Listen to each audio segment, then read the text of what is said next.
Di Jalan Rawamangun Muka 9, Kecamatan Pulau Gadung, Jakarta Timur inilah Teguh Joko Dwiono yang akrab disapa Pak Dwi membuka galeri lukisan pribadinya yang setiap saat bisa dikunjungi warga.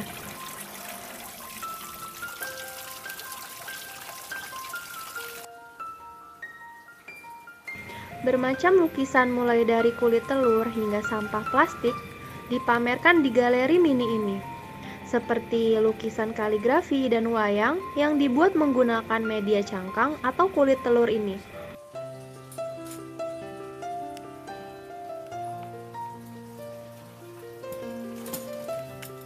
Begitu juga lukisan ikan koi, lukisan pasangan kekasih, dan macam-macam bunga ini. Dilukis Dwiono dengan menggunakan media sampah plastik. Media sampah mulai digunakan Dwiono pada tahun 1997.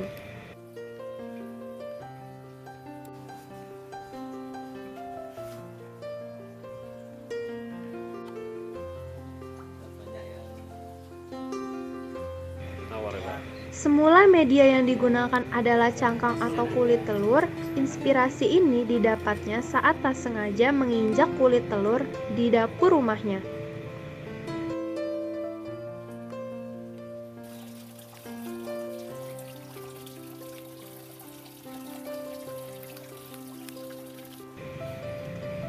Mengamati pecahan kulit telur di kakinya, Dwiono kemudian menjadikan sebagai media lukisannya. Lukisan berbahan cangkang telur ini pun kini dijual dengan harga hingga ratusan juta rupiah.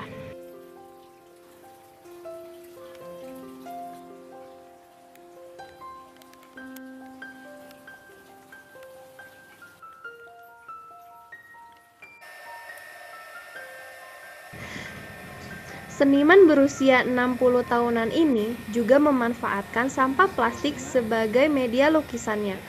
Selain karena memiliki bahan tahan lama, warna-warni plastik bisa dijadikan lukisan bernilai.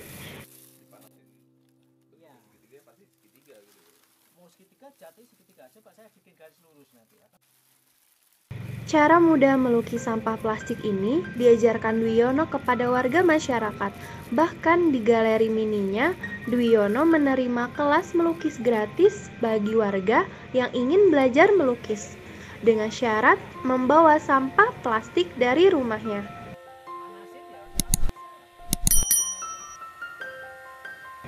Hasil lukisan bahan limbah plastik dijual mulai harga 100.000 hingga 5 juta rupiah.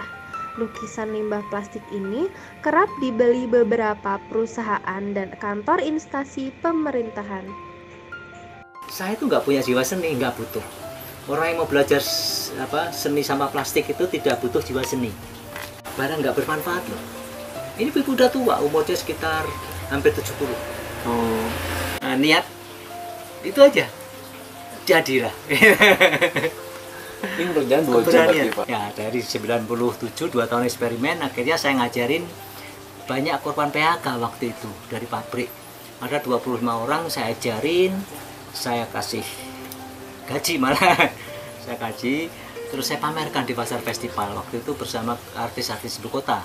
Di pasar festival, ya alhamdulillah. Dari situ pesanan pertama New Zealand.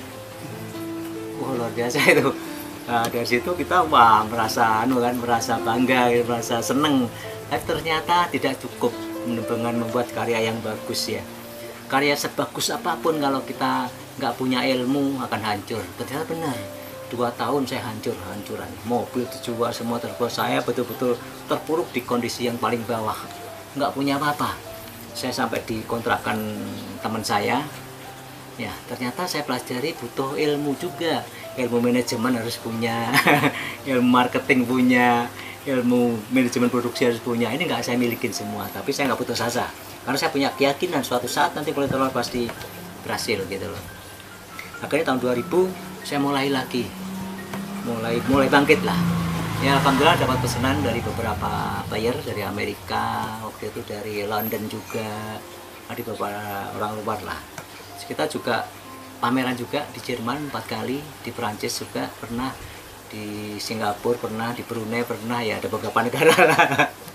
Ya situlah membanggakan ya. Jadi ternyata kulit telur di sana saya pameran dari 100 sekian negara itu hanya satu-satunya kulit telur waktu itu ya. Waktu itu di apa, di Jerman waktu itu ya. Ya itu membuat saya juga semakin yakin ya. Ya udah akhirnya saya mulai ngajarin beberapa orang, kan belajar kulit telur gratis sama saya, nggak bayar.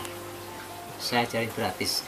Kenapa kulit telur? Karena tadi kulit telur dikonsumsi masyarakat setiap hari ada. Tidak usah cari bahan baku, mudah sekali. Mudah sekali, tidak usah beli ya, bayarnya juga murah, tapi nilai jualnya sangat tinggi. Nah itulah dari kulit telur ya. Nah terus saya berlanjut ke plastik. Lanjut ke plastik. Plastik itu bentuk dari keprihatinan. Saya melihat plastik, waduh, sangat berserakan, sangat mencemari lingkungan di laut. Kalau saya jalan ke pantai luar biasa sama plastik. Dan itu belum terolah dengan maksimal ya. Kalau sama-sama organik sudah banyak yang mengolah. Contohnya dipakai pupuk, dimagot dan lain-lain ya. Tapi anorganik ini, yang plastik ini nggak laku dijual. Sampai saya tawarin ke pemulung. Pemulung, kamu kumpulin plastik dong, sama-sama. Nggak laku pak. Artinya memang betul-betul nggak bisa dipakai. Dia nggak ada yang mau gitu loh. Akhirnya ya dibuang begitu saja, ya begitulah pencemaran lingkungan jauh semakin kuat. Nah situlah bentuk keprihatinan itu. Akhirnya saya coba, saya kumpuli plastik, ternyata luar biasa, warnanya juga banyak sekali ya. Di plastik itu sebetulnya saya lihat ada hal yang menarik juga. Plastik itu kan dibutuhkan semua orang ya, semua orang siapapun butuh plastik. Kalau kita ke mall butuh plastik untuk bawa apa belanjaan dan lain-lain ya, walaupun sekarang pasti dilarang, tapi tetap masih dicari karena plastik ringan, mudah. Tapi setelah dipakai apa yang terjadi? Dibuang begitu saja. Kayak habis manis setelah dibuang lain. Nah, ini plastik. Tapi plastik ternyata punya kelebihan yang luar biasa ya. Dia umurnya sangat panjang.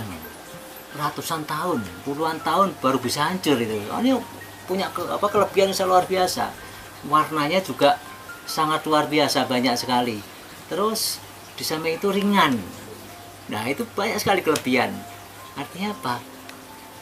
Janganlah remehkan hal yang kecil lah. Plastik dianggap nggak berguna, tapi ternyata setelah saya bikin karya, waduh luar biasa ya. Pesanan banyak, bermanfaat orang banyak lah. Kita bisa ngajarin ibu-ibu untuk bagaimana mengolah limbah plastik menjadi satu karya yang menarik, dijual laku. Ternyata punya kelebihan luar biasa. Ya kita sampaikan pada semua orang, ya janganlah, pesannya dari plastik ini jangan meremehkan hal yang kecil lah. Hal kecil ternyata juga punya sesuatu yang luar biasa ya. Sampah plastik itu memang banyak sih.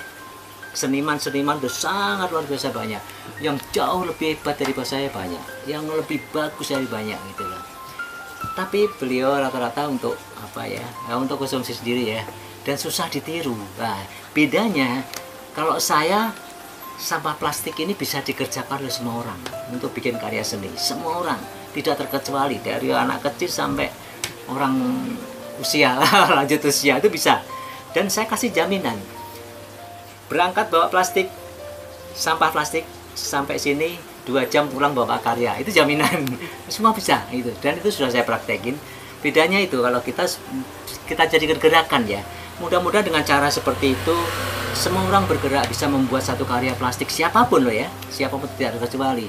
Kalau itu bisa dikerjakan oleh banyak orang, akhirnya secara masif sama plastik itu minimal itu berkurang, walaupun tidak signifikan banget tapi minimal gitu. Dan mengajari mereka, menginspirasi pada warga-warga bahwa ternyata kita juga bisa berbuat sesuatu untuk mengolah sampah plastik yang mencemari lingkungan. Kita membantu program pemerintah, bagaimana kita bisa membantu program pemerintah untuk mengurangi pencemaran lingkungan.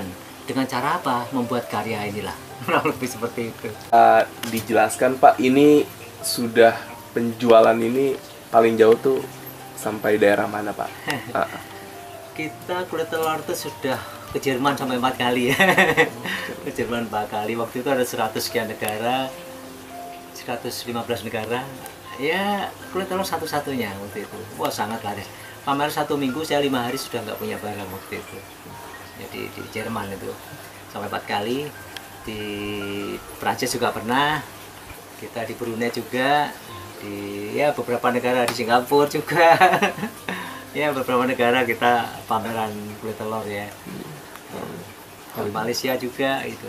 Kalau plastik kita hanya sementara ini baru kita jual di lokal ya, di Surabaya, di Malang. Ada pesanan-pesanan dari beberapa perusahaan juga yang besar itu untuk souvenir juga. Untuk harganya beberapa Pak, mulai kalau harga kulit telur itu sebetulnya kulit telur itu kan kita bikin tidak hanya lukisan ya, handicraft juga, ada souvenir kecil. Souvenir kecil itu ada 5.000 juga ada yang kecil-kecil gitu ya, 5.000 sampai puluhan juta tentunya. Kalau plastik, nah plastik seperti gini kita jual, ini karya ibu kita jual sekitar 100.000, dan dia cuma 2 jam. Sampah yang tidak bermanfaat, tidak laku dijual, pemulung pun nggak mau ngambil, nggak mau diambil. Itu bisa kita olah menjadi nilai yang lumayan besar lah. Kalau lukisan saya ya dia jutaan lah kurang lebih.